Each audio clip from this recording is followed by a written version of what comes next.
जय Hind everyone, I am Himanshu Saxena, second year IT branch. मैं इस वर्कशॉप से आने से पहले मैं एक बहुत ओवर थिंकर था। मैं बहुत जल्दी लोगों के इन्फ्लुएंस में आ जाता था, तो बहुत सारी चीज़ें भूल जाता था।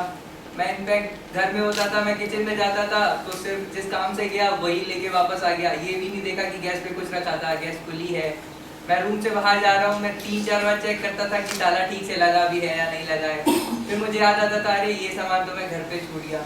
मैं अपनी लाइफ में इतना अनअवेयर था, मुझे समझ ही नहीं आता था मैं कब मेरी क्लास खत्म हुई, कब मैं कैंटीन चला गया। बीच में समझ ही नहीं आता था कि ये चीज़ें अपने आप कैसे हो रही हैं।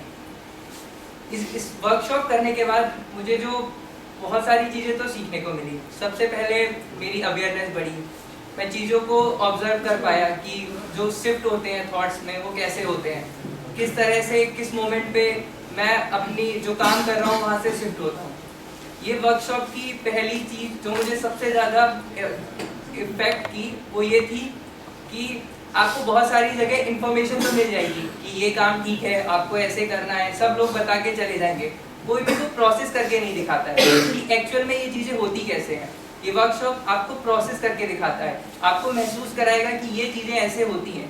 और जब आपको वो चीज़ें अपने अंदर आप करोगे तो आपको एक अलग से मोटिवेशन आता है कि ये चीज़ें मुझे ऐसे करनी चाहिए। इस वर्कशॉप से मुझे फीलिंग्स के बारे में पता चला कि एक्चुअल में फीलिंग्स क्या होती है। ट्रस्ट इतनी जो फाउंडेशन वैल्यू होती है सारी रिलेशन की, एक्चुअल में ट्रस्ट है क्या।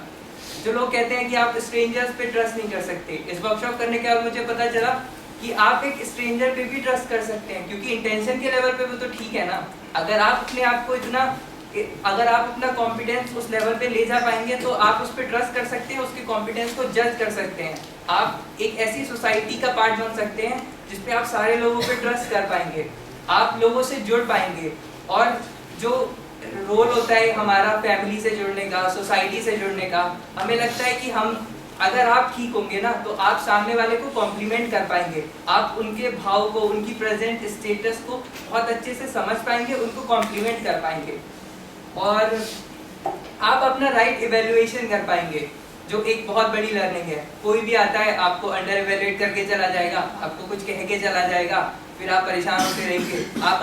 आपको सेल्फ डाउट जैसी चीज़ें एक्सपीरियंस होंगी और आप उससे बहुत ज़्यादा इफेक्ट होंगे। रात भर आप सोचते रहेंगे कि इसकी वजह से आवाम में सेल्फ डाउट जैसी चीज़ें आ जाएंगी। ये वर्कशॉप से जितनी भी मान्यताएं हैं, बहुत सारी ऐसी मान्यताएं हैं जो इनबिल्ट हो जाती हैं हमारे अंदर, हम समझ ही नहीं पाते कि वो चीज़ें हमारे अंदर कब से आ गई। उन मान्यताओं को हमने अपने जीवन का मूल्य आधार बना रखा है। हमारा पूरा जीना पहले हमारी प्री कंडीशनिंग और मान्यताओं पर डिपेंड करता है।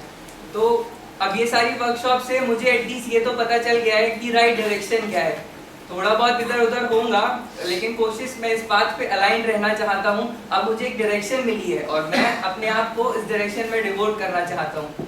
और BE-Cell में आगे भी इस तरह की जो वर्कशॉप्स होंगी, मैं चाहूँगा मैं कंट्रीब्यूट कर पाऊँ, मैं लर्न कर पाऊँ और मैं इससे जुड़ना चाहूँगा। Thank you for having me.